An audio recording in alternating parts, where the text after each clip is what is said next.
É pedra do baú. Fala pessoal, beleza? Estamos de volta. Última sessão do dia, do nosso terceira interação do DFSM Academy. Dando continuidade no assunto de OAM, que a gente falou a gente acho que está o dia inteiro falando, o Enet começou, né, abriu a porta, o Lucas acabou de dar um overview bastante completo sobre a ferramenta, e agora a gente vai explorar um pouquinho desse método de acesso voltado diretamente para a cloud, né, para a nuvem. Né?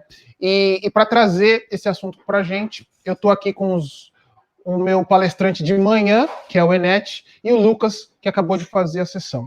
Né? Para manter a tradição aqui, antes da gente começar, bom dia, pessoal, tudo bem com vocês? Bom dia.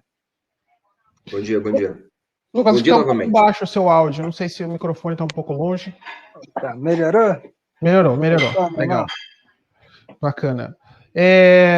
Eu sei que vocês já se apresentaram, mas caso alguém está assistindo essa sessão pela primeira vez ou está vendo o replay no YouTube, conta um pouquinho do que você faz na IBM, um pouquinho da sua história, como que você está trabalhando com mainframe. Começando por você, Lucas, que está liderando aqui a sessão. Opa, bom dia, pessoal, tudo bem? Bom, eu trabalho com mainframe há 8 anos, sempre na parte de storage mesmo. Hoje eu trabalho como suporte storage na IBM faz 1 ano e 3 meses. Como o Rafael falou, sou meio que quase estagiário da área de mainframe ainda. Mas já estou trabalhando sempre como foi storage dentro do mainframe, já deu para agregar um pouco de conhecimento nessa área.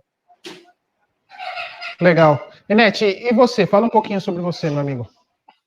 Bom, eu já estou um pouco mais de tempo comparado com o Lucas, mas eu completei no ano passado 22 anos, sempre trabalhando com suporte e serviços em Z, sobretudo com suporte Z Storage. Iniciei no CAC, o antigo CAC, atendimento a cliente e tal, migrei para serviços, e agora num grupo que atende só os grandes bancos no Brasil. Ok? Legal. Pessoal, só um último reminder, no final dessa sessão, lembrando que a gente vai ter os nossos prêmios do dia, 3 relacionados à sessão de hoje, 3 do primeiro dia, que a gente acabou, né, tendo alguns problemas, então ao final da sessão a gente vai nomear as pessoas que vão levar para casa, ou aliás, receber em casa os nossos gift bags, legal?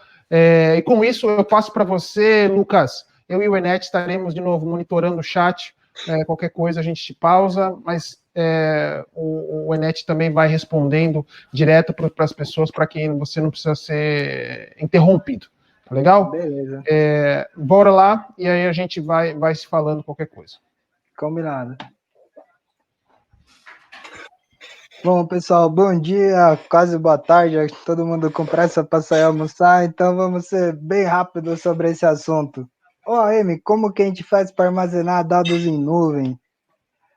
Bom, a ideia é a gente falar rapidamente para quem não pegou a apresentação anterior, como é a parte de gerenciamento de objetos dentro do OAM, e aí a gente vai chegar de novo no mesmo ponto que a gente chegou na outra apresentação de Cloud como um tier, e como que a gente faz efetivamente isso. O OAM está integrado ao SMS DFP desde 89, então você não precisa pagar nada mais para utilizar o OAM, e ele foi criado inicialmente para armazenar objetos, substituir as microfichas e começar a utilizar a mídia ótica na época. Toda a parte de gerenciamento de dados não estruturados, que a gente chama de objetos, dentro do mainframe é feito através de OAM, e ele está integrado na parte de políticas do SMS, o SMS Constructs, para fazer esse armazenamento. Então, o OAM é um subsistema vinculado completamente ao SMS, que ele utiliza várias funções internas ou serviços do SMS para entregar a parte de objetos, seja ele para armazenar em DB2, que é a hierarquia principal de armazenamento, a de acesso mais rápido, ou como armazenar esse dado em file system, em mídia ótica, em tape e agora na cloud. O AM ele permite você fazer um gerenciamento automático de classes, então você consegue gravar um dado no AM e fazer a movimentação dele. Se você gravar em DB2, você consegue gravar para tape, gravar para disco, para qualquer lugar que você quiser. E você pode agora fazer também a parte de cloud. Como funciona efetivamente o OAM? Ele sempre funcionou dessa forma, através de uma API, chamam SREC, Object Story Request, que você utiliza para fazer a comunicação com o mundo exterior, com as aplicações que efetivamente são utilizadas, ou seja, um sistema que faz chamadas para o OAM através dessa API, ou você pode ter o Content Manager da IBM mesmo para fazer essa interface e gravar os dados no mainframe, e aí ele utilizando essa API, ele faz interface com SMS, gravando os seus dados em tabelas de controle em DB2, então toda a parte de tabelas de controle que a gente falou na apresentação anterior, que seriam as Object Tables ou as Director Control Table, ou mesmo a File Deletion Table e agora a Cloud Table, ficam em DB2 dentro do ZOS. Existem os jobs na Samplib para você definir essa parte, então todas as tabelas têm um padrãozinho que são seguidas, e a parte de constructs, efetivamente, que tem as políticas de gerenciamento do dado, de performance, de retenção, de número de cópias, de backup, ficam dentro da SMS, igual todas as outras políticas que são ativas para o ambiente dentro do sistema operacional Z. Da mesma forma que ele acessa as Management Class para fazer uma movimentação de dados, por exemplo, do HSM, o AM, através do ciclo interno dele, faz a mesma coisa baseado no SMS. Então, tem uma vinculação muito grande entre o AM e a parte de construct de ACS dentro do SMS. Essas definições que você faz nos dois sistemas são utilizados paralelamente. Então, existem tags nas definições, nas tabelas DB2, que apontam quais são as classes utilizadas para aquele objeto, as collections, e baseado nessas tags que tem no DB2, o AM consulta as constructs do SMS para saber o que fazer com o seu dado. Então, todas as vezes que uma aplicação de front-end faz um request de armazenar ou de ler um dado, ou mesmo faz uma query perguntando alguma coisa sobre os objetos que estão dentro do AM, para você listar o que tem lá dentro, você saber qual já expirou, qual não expirou, na onde está retido, você vai utilizar essa interface através da API, que é chamada SREC, e o AM vai fazer toda a parte de gerenciamento daquilo para você, inclusive a transição de dados entre os sublevels de armazenamento, que a gente chama de tier, ou mesmo backup, se você criar alguma política para isso dentro das suas regras no SMS. Todas as vezes que a gente falar, então, de interface do AM com o mundo exterior, para o lado de usuário, porque agora a gente vai ter dois mundos exteriores ao mainframe, que seria o front-end, que efetivamente acessa, faz os requests, lê e recebe o dado, a gente vai estar falando dessa API OSREC. E aí a parte do mundo exterior, que seria efetivamente a cloud, ela vai entrar num momento posterior ao processamento do mainframe. Então, ela não consegue ser perceptível para o lado do usuário que aquilo está indo para a cloud ou está indo para outro lugar. Depende tudo de como você faz as definições no OAM. Então, baseado no que você passa na sua requisição de store do dado de retrieve, você vai ter acessado o seu dado em algum outro lugar, mas de maneira geral é transparente para o usuário que faz esse request. E aí, vamos para como começou a fazer isso hoje. Para ter que evitar modificações de código muito amplas dentro do mainframe, a gente criou um novo componente que chama Cloud Data Access. Esse CDA, na verdade, é um serviço do SMS, então ele também está vinculado ao SMS, ele é gratuito, e esse CDA ele tem toda a capacidade de conversar com os cloud providers que existem no mundo exterior. Então, quem sabe efetivamente falar com a Cloud IBM, com a Cloud Amazon, com qualquer outra cloud, é o CDA. E o OAM ele vai utilizar as capacidades do CDA para fazer os requisitos para poder armazenar quando você pedir para ele armazenar aquele dado em cloud. Toda a parte de habilitação, efetivamente, do OAM como cloud depende da instalação de uma PAR, que é a OA 55700, E aqui em cima, depois vocês podem baixar a apresentação, tem um link com toda a documentação sobre como funciona, o que você precisa efetivamente configurar. A gente vai falar aqui agora, mas vocês conseguem encontrar com maior detalhes ali dentro. E aí, para ativar o CDA, também é uma outra par, que é a OA 56304, que você precisa instalar. Instalando essas duas aparelhos no sistema, ele já tem a capacidade de armazenar os seus objetos diretamente na cloud. Você consegue armazenar, como a gente já mencionou anteriormente, você pode armazenar o seu objeto inicialmente em qualquer lugar dentro do seu espectro de possibilidades, que a gente chama de hierarquias.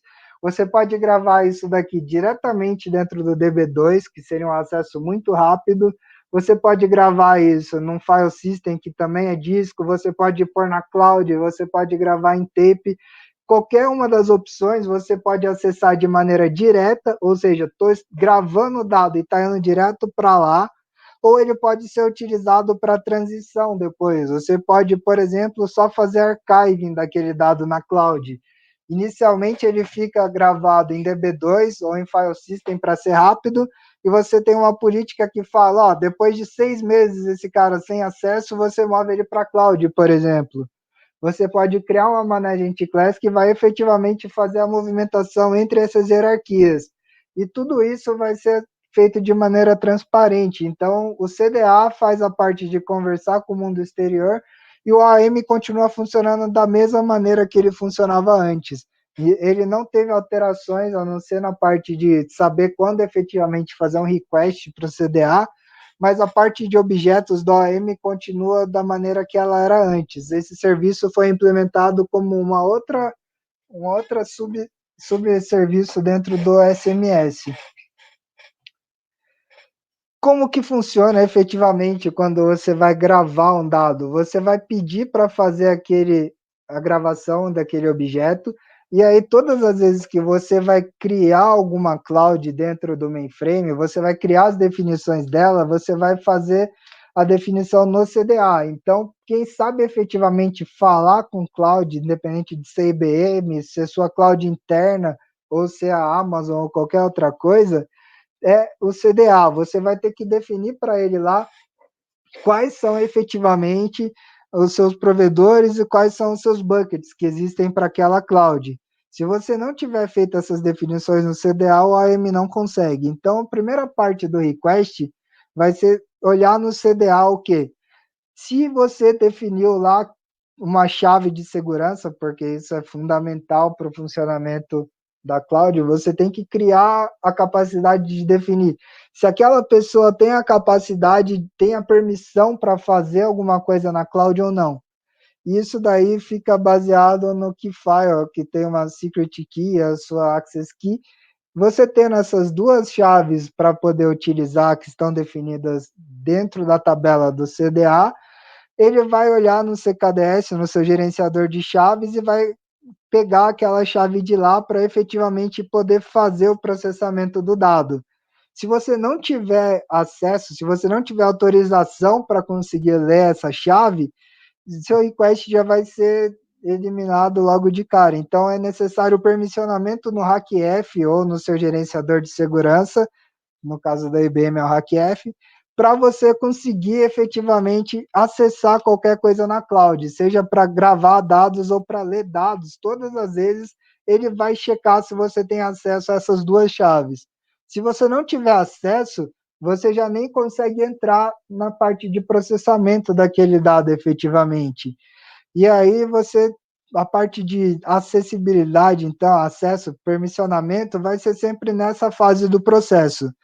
Feita essa parte do processo, para você conseguir falar com a cloud e encriptar os seus dados, você precisaria da chave, que vai estar, chama CSN BSID, para você utilizar qualquer acesso dentro do seu provedor. E essa chave, efetivamente, está gravada no CKDS, no seu, qualquer que seja o seu gerenciador de chaves de encriptação.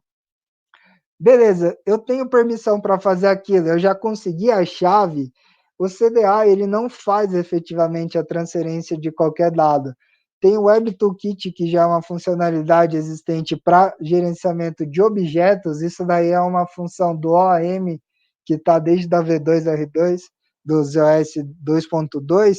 O Web Toolkit consegue fazer a parte de quebrar o dado, empacotar o dado, fazer toda a parte de transferência dos dados na forma de objetos para conseguir mandar aquele dado para fora. Então, quem vai fazer efetivamente essa parte do serviço de empacotar o dado e preparar ele para ir para a cloud é uma subfunção do próprio OAM. E aí quem tem a parte de conversar com a cloud naquele caso é o CDA. Então ele já sabe como ele vai se comunicar com o seu provider, e aí você tendo o dado processado e pronto para entregar para a cloud, ele faz efetivamente a comunicação com a cloud. E aí é enviado os seus dados, são enviados vários pacotes, no caso aqui de 4 kilobytes por 32 kilobytes, desculpa, por vez. Todos os pacotes de 32K são enviados e vão chegando no seu provedor de cloud. Beleza, chegou tudo lá, ele vai fazer um request perguntando: ah, deu tudo certo? Chegou tudo, eu te mandei isso, você recebeu exatamente o que eu te mandei?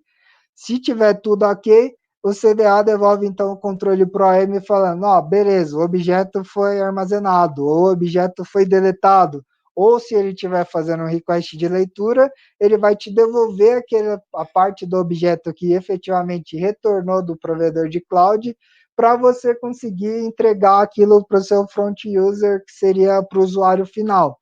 Então, o OAM vai esperar o CDA devolver o controle para ele com o dado disponível na onde ele precisa acessar, que seja em memória, em DB2 ou em outro tier, para conseguir efetivamente informar que aquele dado está disponível para acesso para o seu usuário final. Então, toda a parte central do jogo da cloud dentro do mainframe vai ficar sendo feito pelo CDA.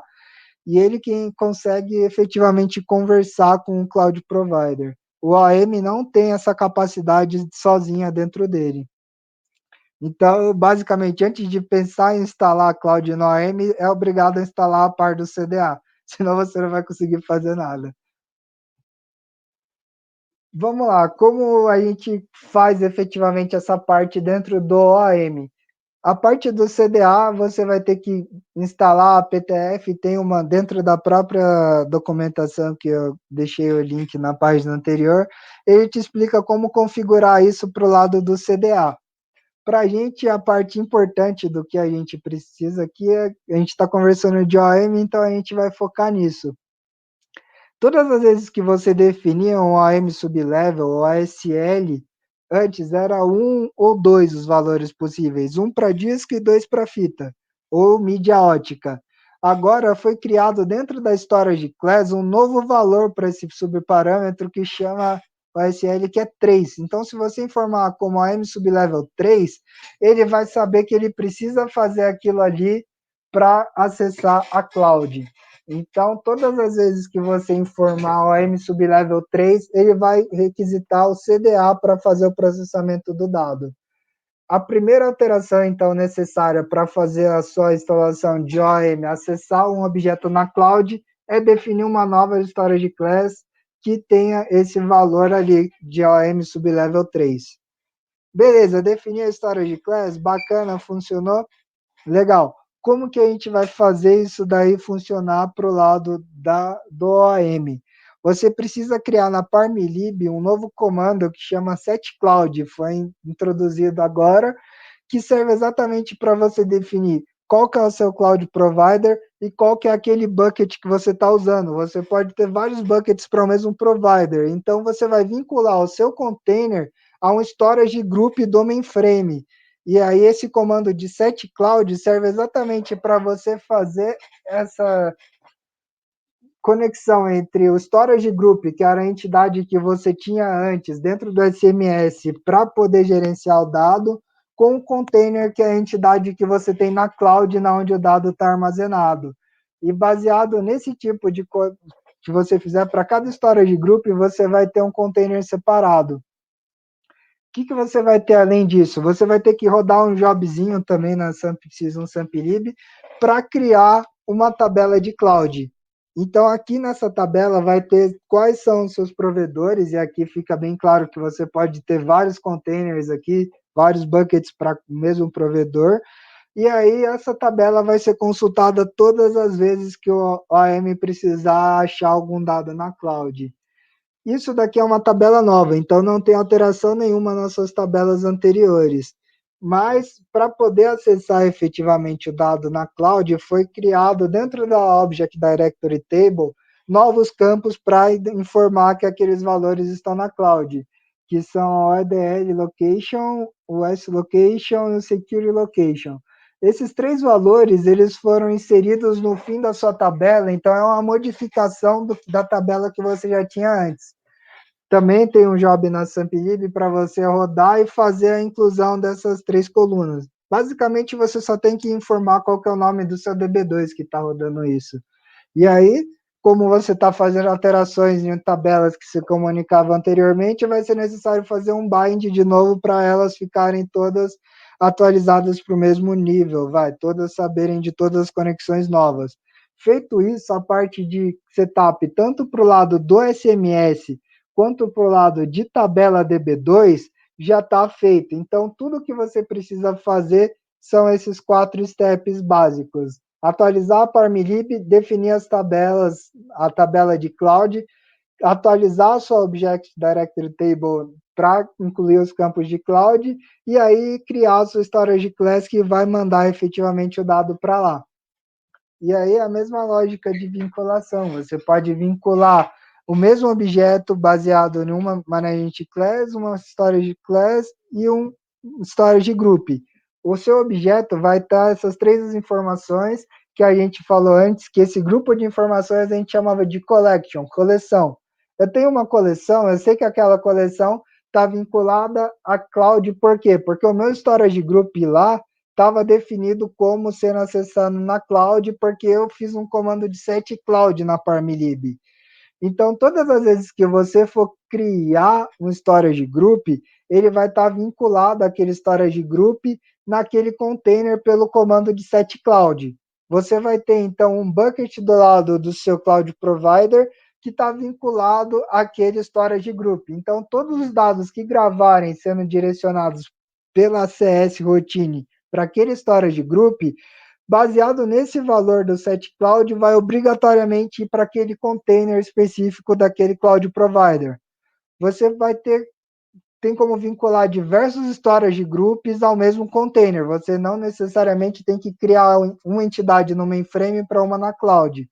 Pode ter quantas efetivamente você quiser, mas todo storage group só pode ser vinculado a um único bucket do outro lado, um único container.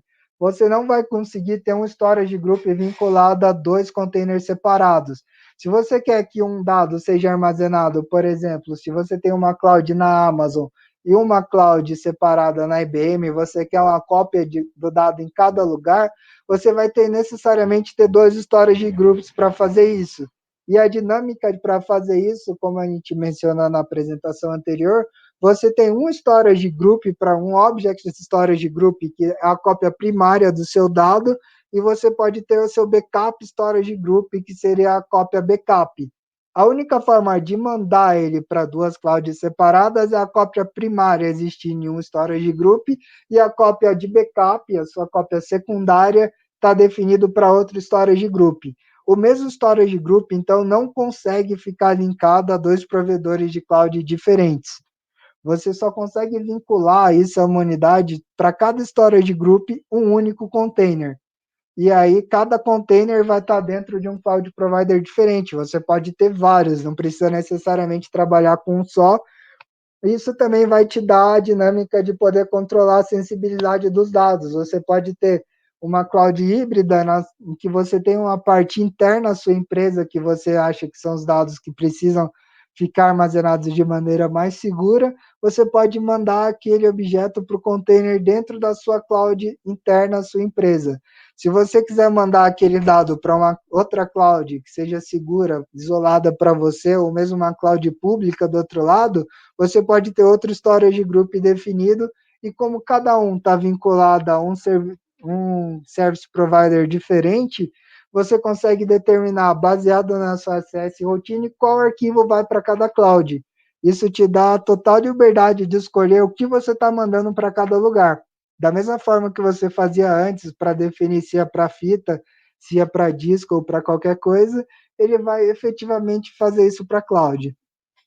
E uma regrinha que existe, não é necessariamente obrigado a ter isso para armazenar em objetos, mas todas as vezes que você for armazenar o seu dado dentro da cloud, ele vai criar com esse nomezinho aí, DFSMS OAM barra group name, que seria os teus storage group, barra collection name, que é a coleção daquele objeto, e aí você vai ter o seu object name e a instância ID dele, se é a nova ou se é a última, quando foi criado. Isso daí não serve exatamente, não é uma restrição de cloud, você precisa ter isso, mas serve para facilitar para o OAM identificar depois na onde está cada arquivinho na sua cloud, porque ele tem basicamente um modelo padrão de nomenclatura que vai servir como se fosse um file system, para ele conseguir achar aquele arquivo depois. Tudo isso que a gente falou, vamos parar por enquanto perguntas, não sei em que pé a gente está, né, Rafael?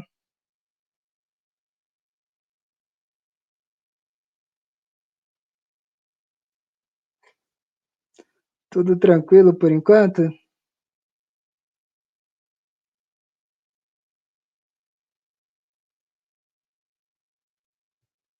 Bom, beleza, como a gente não teve nenhuma interrupção, tudo que a gente existia antes no OAM era informado através de mensagem informativa CBR 6530i.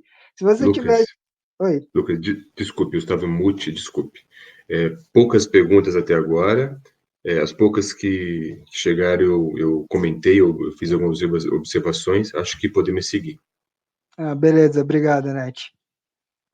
Bom, vamos lá. O AM ele sempre te trouxe essa mensagem CBR 6530E para identificar o que está acontecendo com os objetos dentro dele.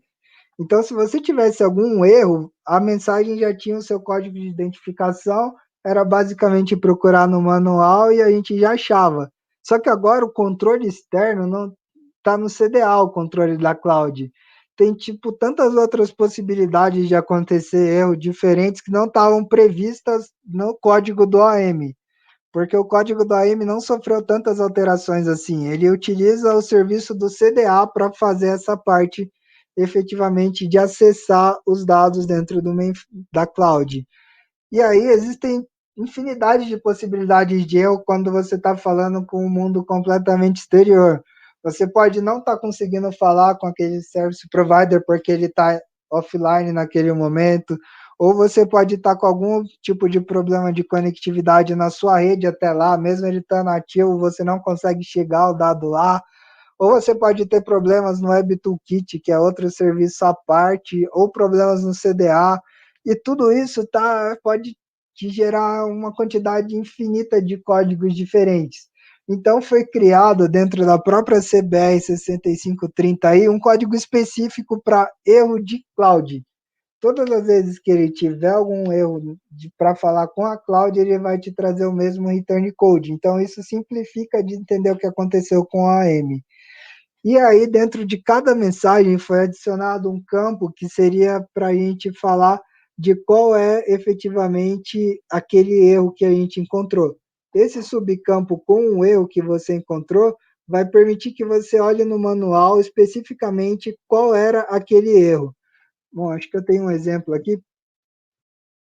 Beleza, vamos lá. Aqui, ó. Todas as vezes que você tiver um erro de cloud, vai ser retornado para você uma mensagem de erro ali. Nesse caso, é o valor 0B35. O return code do AM, então, foi um return code de 0B35. Mas isso pode identificar vários problemas diferentes dentro da... Deu pau na cloud, mas o que deu na cloud? Então, você precisa do código de erro do CDA, que nesse caso, nesse exemplo, foi 900 ali. Porque aquele cara retornou para você que ele não encontrou um objeto para fazer a leitura dele. Então você não consegue fazer um retrieve de uma coisa que ele não sabe que está lá, ou fazer um write para um cara que ele não consegue identificar onde vai gravar. E aí, baseado nesse valor do Service Cloud Data Access Service Return Code, que efetivamente você procura no manual. Então, se você precisar encontrar alguma ajuda do que efetivamente aconteceu de errado enquanto o seu dado estava indo para a cloud, você não procura pelo 0B35, você procura pelo CDA-SRC, que seria nesse caso 900. E aqui a própria mensagem te dá um erro. 404 é um erro HTTP bastante conhecido, mas pode ter outros erros que não façam tanto sentido. Aí a galera precisaria olhar para esse manual especificamente para saber o que é.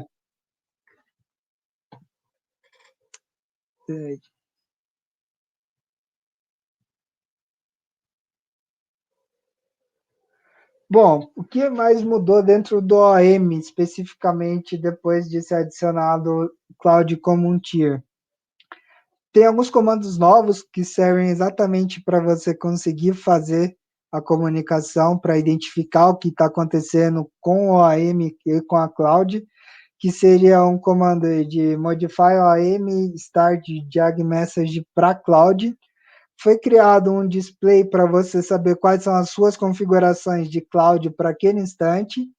E aí foi configurado também um parâmetro para você conseguir identificar quais são os buckets que você tem dentro de quais os containers que você tem definidos para cada cloud naquele instante. São todos os comandos novos, esses três. Então, eles só existem depois da instalação da PAR para cloud. Por outro lado, tinha alguns outros comandos, desculpa, eu não pus na apresentação, que foram modificados, todos os comandos de query que você tinha antes para fazer pedidos sobre objetos ou sobre o status do AM em si, foram criadas modificações para que ele te traga também a informação de cloud. Se aquele comando sofreu alguma modificação, você vai conseguir olhar e vai ter a resposta lá. Uma das coisas que a gente consegue, por exemplo, um comando que teve alteração, que é bastante comum, é qual que é o return code que você teve de fazer um start no AM, por exemplo. Você vai ter algum erro informando que foi para cloud. Ou se você fazia um display OAM, agora ele vai te trazer também a informação do que tem na cloud, de quais são as situações de backup ou para diagnóstico para cloud. Isso só trazia outras informações antes. E todos os comandos que existiam antes, agora você continua executando eles do mesmo jeito e eles te trazem a informação, exceto esses três que são comandos novos. Então, para a parte operacional do OAM acessando o cloud, basicamente são só esses três novos comandos para determinar quais são os status da cloud naquele instante. O status de objeto, como ele está, as queries anteriores funcionam da mesma maneira que você fazia antes. Então, os comandos trazem a informação de cloud sem você precisar aprender um comando novo. Bom, acho que já teve essa pergunta antes, foi a última pergunta, na verdade. É rápido armazenar dado na cloud? Depende de onde está essa sua cloud, depende de como você contratou a questão de performance com o cloud provider. Pode ser tão rápido quanto acessar um dado em um file system, por exemplo. Você pode estar dentro de uma cloud interna à sua empresa, uma cloud híbrida que você tem uma parte dela dentro do seu data center e aquilo ali pode ser extremamente rápido. Ou você pode ter contratado um cloud provider para ser somente serviço de archiving, por exemplo. Archive, você consegue mandar o dado numa velocidade razoável, mas para obter uma cópia dele de volta, fazer um retrieve, normalmente a parte de performance é de algumas horas, o SLA, ou de alguns dias, dependendo de como você contrata. Então, tudo depende muito de na onde está e como você contratou esse cloud provider para funcionar. Para o lado do OAM em si, fazer um request para retrieve de dados ou para store de dados, seja em DB2, seja em tape, seja em qualquer parte da hierarquia, o processamento interno é o mesmo. Ele não tem muita dinâmica diferente de como ele trata o objeto. Então, tudo que você quiser armazenar, em qualquer lugar que for armazenado, a perspectiva do OAM é igual. Tudo vai depender, portanto, da velocidade de transferência que você tem de resposta de dados do seu cloud provider. Da mesma forma que era quando você não tinha cloud. Se você quisesse que fosse um dado rápido, gravava em disco. Se fosse alguma coisa que não tinha tanta necessidade, podia ficar em tape. Funciona igualzinho. Tudo depende, então, da sua cloud, da velocidade que ela te responde, e pro AM é bem independente esse tipo de coisa.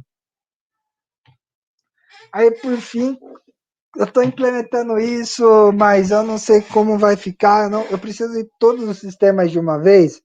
Não. Foi criado também uma par para coexistência entre os sistemas que têm definido a par 0A55700, que está habilitado para fazer a cloud, e aí existe a par de coexistência. Na prática, como isso funciona? A gente definiu um novo valor para o ESL, que era 3 agora. Se você não tiver essa par de coexistência instalada no seu ambiente, o que vai acontecer? Ele vai olhar para o 3, ele vai interpretar aquilo como se fosse 1. Ele não sabe do valor 3 ser cloud. Então ele vai procurar aquilo no DB2 e aí vai dar pau, porque a sua história de classe está mandando para o lugar errado. Então, sem a PTF de coexistência, você lembra da questão do AMPlex? Você pode ter o mesmo sistema, vários sistemas acessando os mesmos dados, mas se um deles não consegue acessar a cloud ou saber que a cloud existe, nenhum deles vai estar seguro. Aquele sistema pode corromper os dados. Portanto, se você tiver um sistema que não é capaz, por exemplo, um ZOS no release 2.2, de efetivamente mandar dados ou receber dados da cloud, ele precisa pelo menos ter essa PTF de coexistência. E aí, tendo isso, ele vai conseguir fazer o quê? Ele vai perceber que se eu preciso fazer qualquer função com a cloud, eu não sou capaz de fazer aquilo. Eu vou deixar para o meu sistema que tem instalado a PTF para a cloud fazer. Nesse desenho, onde a gente só tem a par no sistema 3 para cloud, o único que seria capaz de efetivamente gravar ou modificar dados lá dentro seria o sistema 3. Então, todas as vezes que você fizesse um request para um sistema em Z2.2 com a par de existência ou para o V2.4, que já tem a par implementada nele, que já tem dentro do 2.4 base, esse cara ele ia falar, opa, esse request eu não sou capaz de processar, então ele ignora aquele request. E se você tentar fazer alguma coisa, forçar por lá, todos os outros sistemas estão offline, ele vai falhar. Então, todas as vezes que você tiver sistemas que estejam capacitados a mandar e ler dado da cloud, ou não estejam capacitados convivendo em um único ambiente, apenas os sistemas que conseguem efetivamente falar com a cloud vão fazer todas as funções. Então, mesmo o ciclo de housekeeping do OAM vai ficar exclusivamente por conta daqueles sistemas que são capazes de falar com a cloud. A única coisa que os sistemas que não têm a APAR ou A55700 são capazes de fazer é query, porque query é simplesmente uma função do DB2, ele vai estar lendo da tabela que não depende de ir para cloud nenhuma, ele não precisa falar com CDA. Então, esse cara consegue responder query normalmente. Qualquer outra coisa, só um ambiente com essa par instalada conseguiria fazer. Bom, pessoal, acho que é isso. Não foi tão demorado. Se alguém tem alguma dúvida, perguntas?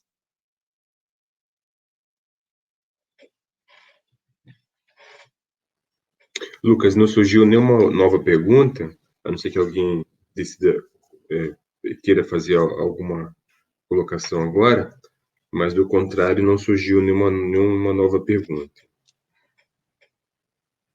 Bom, pessoal, então é isso. Obrigado a todo mundo pela atenção de vocês. Eu estou à disposição, se alguém quiser entrar em contato comigo, tá aí meus dados. O Enet também com certeza pode ajudar. Ô Lucas, tem uma observação, peraí, deixa eu voltar aqui no chat.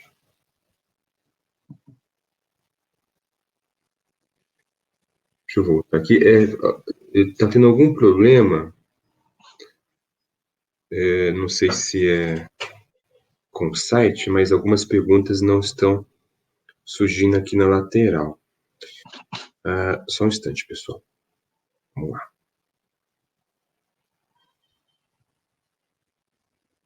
Ok. Aqui na lateral, por algum motivo, algumas perguntas não estão surgindo, mas em Ask a Question,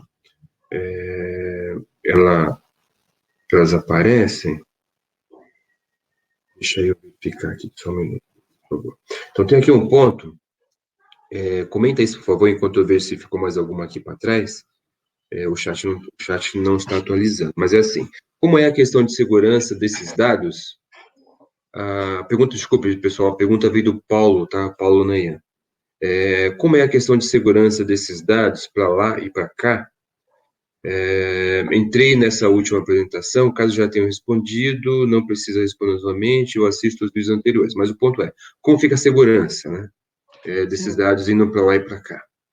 Os dados são criptografados utilizando chave de padrão que você pode definir tanto. Eu tenho outra pergunta ali que perguntava qual servidor de chaves você pode utilizar. Todo dado que você manda para a cloud utilizando o CDA, ele é criptografado, baseado numa chave que você vai definir dentro do próprio CDA. Então, o nível da chave de segurança depende do que você criar lá dentro. Normalmente, o seu service provider vai exigir que você siga algum padrão de chave de mercado para fazer criptografia dos dados, normalmente com chave assíncrona, então você tem uma, ele tem a outra, e aí você vai precisar definir isso dentro do CDA. Você colocando essa chave no CDA, ele vai saber que todo dado que for transferir para lá tem que ser criptografado com essa chave de segurança. Ok. E aí, essa chave de segurança também, desculpa, a gente tinha falado, você consegue criar diversos buckets para cada servidor. Então, para cada chave, para cada container ou bucket dentro do service provider, você vai ter uma chave específica. Você pode diferenciar isso em diversas chaves. Se você não quiser misturar workloads que você tenha, dados de uma coisa com a outra, cada um deles pode ser criptografado com uma chave diferente. Uma pergunta nessa linha foi do Neander, acho que assim pronuncia, Neander Almeida, ele comentou se faz sentido o uso do CSF, do RACF, para poder proteger as credenciais de nuvem. Que é exatamente o que você comentou agora, né? A ideia é exatamente você não ter qualquer pessoa capacidade de armazenar na nuvem. Então, a conversa entre o CDA e o Cloud Provider é baseada na sua chave de criptografia. Isso daí, o CDA em si, ele precisa de ter acesso de read e write para essas chaves. Se você precisar obter, ele vai ler aquilo lá do seu gerenciador de chaves, CKDSF, o que você usar, e vai mandar esse cara para a cloud sem problema nenhum, para fazer a conversa com a cloud. Mas isso é uma função do CDA, então ele obrigatoriamente tem necessidade de ter acesso às chaves. Como você protege qualquer pessoa de enviar dado para a cloud? Você corta o acesso dela ao CDA. Então, a proteção fica pelo RACF nesse sentido, de se a pessoa tiver como enviar o dado, ela tiver capacidade de acessar o CDA para fazer essa transferência, ela teoricamente pode mandar o seu dado para a cloud. Se você não quer que qualquer pessoa faça isso, então você corta o acesso dela ao CDA, que é baseado na corta de acesso à chave. Tá bom. O Sidney, nosso amigo Sidney Crove, ele perguntou sobre alguma instalação que já esteja usando aqui no Brasil. Eu não conheço, Sidney, eu não conheço, inclusive o ZOS 2.3, né, ele é relativamente novo. Acho que todos os clientes já estão em 2.3, os OS 2.3, porque o anterior já saiu de suporte. Mas não conheço nenhum cliente que esteja utilizando esse tipo de solução para cloud, mas utilizando esse tipo de solução para armazenar em DB2 e armazenar em fita, temos sim bastante relações no Brasil. O uso para armazenar em DB2, que seria disco primário, nada mais é do que uma tabela DB2, e para armazenar em fita, ele é suportado já há bastante tempo, tá? Então, tem inclusive clientes muito grandes utilizando essa solução para armazenar em disco, DB2 e em fita. Em cloud ainda não. Não sei se o Lucas quer comentar alguma coisa. Não, no Brasil eu também não conheço ninguém que use. Ok. Legal, pessoal. Bacana a discussão. O conteúdo também bastante legal, bastante pertinente a esse momento que a gente está vivendo de cloud híbrida e a necessidade de explorar diferentes arquiteturas.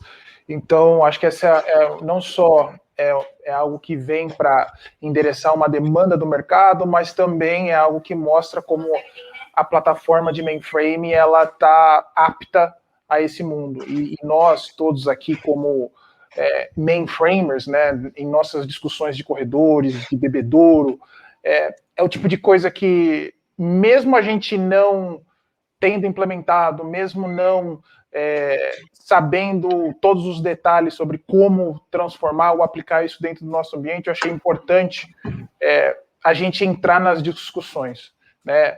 Não deixar que a plataforma tenha aquela imagem de tipo antiquada e tá parada no tempo.